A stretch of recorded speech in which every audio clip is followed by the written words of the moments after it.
وہ جوان جو ہی پروان چڑھا ان فوان شباب آیا تو اس کی پیشانی سجدے کے تقدس سے مالا مال ہو گئی، اس کی آنکھوں میں حیا اور شرم کے پہرے آ گئے، اس کے خیالوں میں پاکیزگی آ گئی، اس کی زندگی کے شب و روز نیکی کے ماحول میں بسر ہونے لگے، اس کی راتیں ذکر الہی میں، تلاوت کلام مجید میں اور دن یاد الہی میں روزے سے گزرنے لگے۔ وہ جوان جس کی جوانی اللہ کی عبادت میں گزری، کیونکہ جوانی اگر عبادت میں گزر گئی تو بڑھاپا تو پر نور ہے ہی ہے۔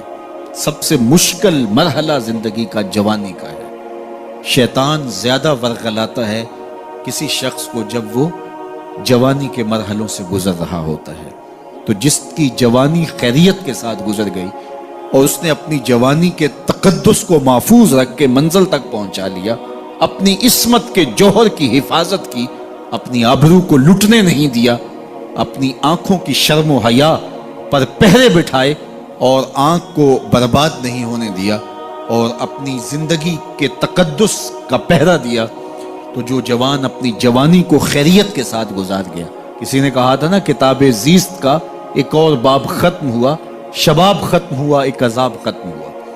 تو جوانی جس کی منزل تک پہنچ گئی خیریت کے ساتھ، عافیت کے سائے میں، مشکل تو بڑا ہے جوانی کو منزل تک لے جانا، خیریت کے ساتھ داغدار نہ ہونے دینا، جوانی کے تقدس کو رسوا نہ ہونے دینا، عصمت کے جوہر پہ کالک نہ لگنے دینا، خواہشات کو غالب نہ آنے دینا۔ آسان کام تو نہیں ہے، مشکل کام ہے، لیکن اگر کوئی مشکل کاٹ گیا، جوانی کے تھوڑے سے ایام میں گزار گیا، اللہ اکبر۔ حضرت شیخ ختلی کہتے ہیں، داتا گنج بخش علی حجویری علیہ رحمہ کے مرشد ہیں، الدنیا یومن ولنا فیہا صومن۔ وہ کہتے ہیں دنیا ایک دن ہے، ہم روزہ رکھ کے گزار رہے ہیں۔ تو روزہ رکھ کے سارا دن گزر ہی جاتا ہے، دوپہر بھی آتی ہے گزر جاتی ہے، اور عصر کا وقت بھی آتا ہے گزر جاتا ہے، کھانے کا وقت بھی آتا ہے، چائے کا وقت بھی آتا ہے، سب کچھ ہوتا ہے لیکن گزر جاتا ہے، افطار تک بندہ پہنچ جاتا ہے۔ جس نے زندگی روزے کی طرح گزار دی، جس نے جوانی روزہ رکھ کے گزار دی، خواہشات کو بے قابو نہیں ہونے دیا، مشکل کام تھا لیکن اس نے مشکل کام کر دکھایا۔ اجر کتنا بڑا ہے، سنیے اللہ کے محبوب کی زبان سے سنیے۔ حضور نے ارشاد فرمایا جو سید ابو ہریرہ کے ذریعے سے ہمارے تک پہنچا، فرمایا قیامت کے دن جب سورج کا رخ سیدھا ہوگا، زمین تانبے کی ہوگی، لوگ پسینے میں شرابور ہوں گے، کوئی ٹخنوں تک پسینے میں، کوئی گھٹنوں تک، کوئی کمر تک، کسی کو پسینے کی لگام دی جائے گی، اور وہ پسینہ ایسے نہیں ہوگا جس طرح یہ پسینہ ہے، اتنا گرم ہوگا۔ ابن رجب حنبلی کہتے ہیں اس پسینے کا ایک قطرہ اگر احد پہاڑ پہ ڈال دیا جائے تو وہ پگھل جائے، اتنا گرم ہوگا، بدبودار اتنا ہوگا، ایک قطرہ دنیا پہ ڈال دیا جائے، انسان کیا جانوروں کے دماغ بھی پھٹ جائے، اس پسینے میں لوگ شرابور ہوں گے۔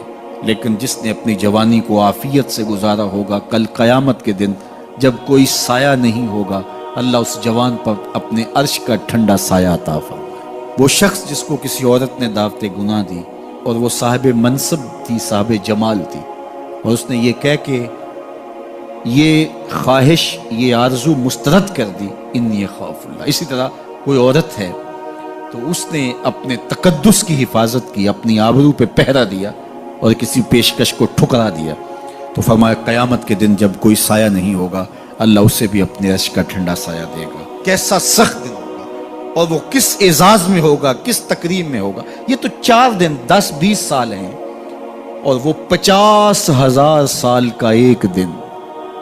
پھر اس کو اللہ کا شکر ادا کرنا ہوگا کہ اللہ تو نے کتنا کرم کیا میرے اوپر کہ میری جوانی خیریت اور عافیت سے گزری، اور آج اس کا تو کتنا بہتر صلہ مجھ کو دے دیا۔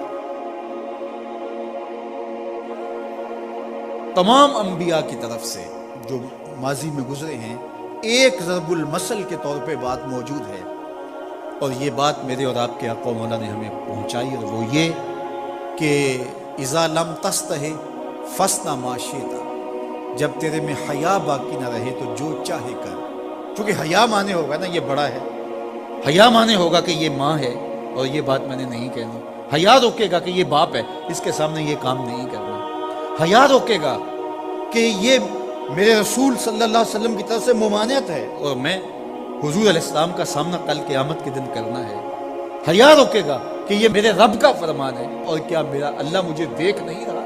حیا ہے تو گناہوں سے خود بخود روکو گے، کوئی کیمرہ نہیں تو پھر بھی رک جاؤ گے، کوئی سیکورٹی نہیں تو پھر بھی رک جاؤ گے، کوئی واچ نہیں کر رہا پھر بھی رکو گے، بند کمرے میں بھی رکو گے، اپنے رب سے حیا کرو۔ لیکن اگر رب سے حیا نہیں ہوگا، اس کے رسول سے حیا نہیں ہوگا، تو پھر جو مرضی کرو، پھر تمہیں نہ کوئی کیمرہ روک سکتا ہے، نہ باپ روک سکتا ہے، نہ ماں روک سکتی ہے، نہ بڑا بھائی روک سکتا ہے، کوئی نہیں روک سکتا تمہیں جب تمہارے اندر حیا نہیں ہے۔ حیا ہوگا تو پھر گناہوں سے خود بخود بچتے چلے جاؤ گے، برے اعمال سے بچتے چلے جاؤ گے، بد اخلاقی سے بچو گے، زبان سے جملہ نکالنے سے قبل سوچو گے کہ یہ جملہ مناسب نہیں ہے تو میں اس کو کبھی بھی نہیں بول سکتا، اس لیے کہ حیا مانے ہو جائے گا اور طبیعتوں کے اندر ایک نور پیدا ہوتا چلا جائے گا، اور یہ پردہ جب اٹھ گیا اور یہ ڈر جب ختم ہو گیا تو پھر راستے صاف ہو جاتے ہیں، جو مرضی کرتا رہو، پھر کوئی پرواہ نہیں ہوتی ہے۔ مدینہ المنورہ میں صحابہ تشریف فرما تھے کہ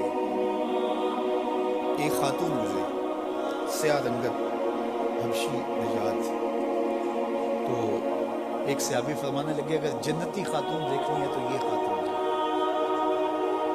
تو پوچھا کہ یہ کیسے؟ کہا ایک دن یہ خاتون حضور کے پاس آئی اور اس نے کہا حضور مجھے مرگی کے دورے پڑتے ہیں تو میرے لیے دعا کر دیجیے کہ اس مرض سے مجھے نجات ملے۔ تو آقا کریم علیہ السلام نے فرمایا اگر تم کہو تو میں دعا کر دیتا ہوں اور یہ دورے تمہیں نہیں پڑیں گے، اور اگر تم ان پہ صبر کر لو تو میں تمہیں جنت کا وعدہ دوں۔ اب تمہارے ہاتھ میں ہے، جو چاہو کر لو۔ اس خاتون نے بغیر تأمل کے کہا مجھے جنت والا وعدہ قبول ہے، دورے پڑتے رہے کوئی بات نہیں، مجھے جنت والا وعدہ قبول ہے، لیکن حضور ایک کرم میرے پہ فرمائے، وہ یہ کہ جب مجھے دورہ پڑتا ہے تو میں گر پڑتا ہوں، تو گر جانے کی وجہ سے سطر کا خیال نہیں رہتا، ظاہر ہے بے ہوشی ہو جاتی ہے، تو میرے پہ یہ کرم فرمائیے، دعا کیجئے جب میں گروں تو اللہ میرے سطر کی حفاظت کرے۔ تو حضور نے یہ دعا کر دی۔ اب وہ گرتی تھی لیکن اس کا سطر نہیں کھلتا تھا، اللہ اکبر، تو اس کو کتنا خیال تھا اپنے پردے کا، کتنا خیال تھا اپنے سطر کا۔ یہ جمال ہے عورت کا، عورت مستور ہے، عورت کو عورت کہا جاتا ہے، مستور سطر سے ہے، یہ پردے کی چیز ہے۔ اور اللہ جل شانہ نے اوڑھنیاں اوڑھ کر کے رکھنے کی خواتین کو تلقین کی۔ آج جدید مفکرین تو عورت کے ساتھ مصافحہ کے راستے بھی نکال رہے ہیں۔ وہ کسی نے کہا تھا یہ عورت کی آزادی نہیں ہے، یہ عورت تک پہنچنے کے لیے مرد آزادی چاہتے ہیں۔ عورت سمجھتی ہے مجھے آزادی مل رہی ہے، یہ تجھے آزادی نہیں دی جا رہی، یہ تیری آبرو کو، تیری عزت کو، تیری ناموس کو تار تار کرنے کے لیے یہ مرد آزادی چاہ رہا ہے، یہ آوارہ لوگ آزادی چاہ رہے ہیں۔ تجھے کھلونا بنانا چاہتے ہیں تو کھلونا نہیں ہے، تیرا پردہ تیری ناموس کا محافظ ہے، تیرے برقعے کی ایک ایک سلوٹ تیرے حیا کا پہرا ہے۔ آج مغرب مختلف ذرائع سے ہم سے یہ جوہر چھیننا چاہتا ہے، تو اب ہمارے اوپر تہذیبی یلغار کے ذریعے سے، میڈیا یلغار کے ذریعے سے، تمدنی یلغار کے ذریعے سے، مختلف ناموں سے، مختلف ایام منانے کے ذرائع سے ہم سے اگر ہمارے جوہر حیا کو چھین لیا جاتا ہے تو ہمارے پلے کیا بچتا ہے؟ کیا ہم گگو کوڑا قوم ہے کہ جو کوئی لے کے آئے اور اسی کے پیچھے چل پڑے؟ کیا ہمیں نہیں پتا کہ ہم کون ہیں؟ ہماری بھی کوئی بنیاد ہے، ہماری کوئی ساکھ ہے، ہمارے آباء و اجداد ہیں، ہمارے اوپر کتاب اتری ہے، ہمارے آقا نبیوں کے امام ہیں، ہمیں پورا کامل اکمل دین دیا گیا ہے۔ کیا ہم وسیع و ظرفی کے نام سے، روشن خیالی کے نام سے سب کچھ اختیار کر لیں گے؟ یا ہمیں سوچنا پڑے گا کہ ہمارے دین کی شناخت کیا ہے؟ تو میرے حضور نے فرمایا ہر دین کی ایک الگ شناخت، الگ پہچان اور نمایاں نشان اور علامت ہوتی ہے۔ اسلام کی وہ نمایاں علامت حیا ہے۔ اگر حیا ہے تو دین ہے، اگر حیا نہیں ہے تو دین نہیں ہے۔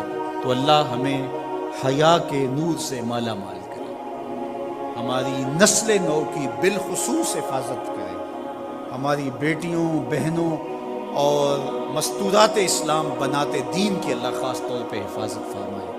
آنکھوں میں شرم اور حیا کے نور کو پیدا کرے، اور ہمارے باطن بھی حیا کے نور سے مالا مال ہو۔